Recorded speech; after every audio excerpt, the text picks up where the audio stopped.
ఈరోజు గుత్తి వంకాయ కర్రీ చేశారండి. సింపుల్ అండ్ టేస్టీగా మసాలా వేసి రెసిపీ అయితే చూపించుతాను, చూసేయండి.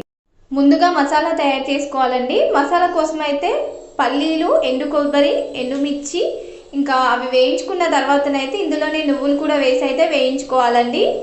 ఇవి చక్కగా వేగిన తర్వాత మిక్సీ జార్లోనైతే వేసేసుకొని కొంచెం అల్లం వెల్లుల్లి పేస్టు, ధనియాల పౌడర్, జీరా పౌడర్ ఉంటే వేసేసుకోండి, లేకపోతే స్కిప్ చేయండి. రుచికి తగ్గట్టుగా కారం, ఉప్పు, కొంచెం గరం మసాలా వేసి అయితే ఇంకా మిక్సీ చేసేసుకున్నానండి. ఇందులోనే నేను చింతపండు రసం కూడా వేసి అయితే ఇంకా పక్కకు పెట్టేసుకున్నాను. ఇక్కడ చూసారు కదా, వంకాయలు అయితే ముందుగానే నేను ఆయిల్లో వేసి అయితే వేయించి పక్కకు పెట్టాను.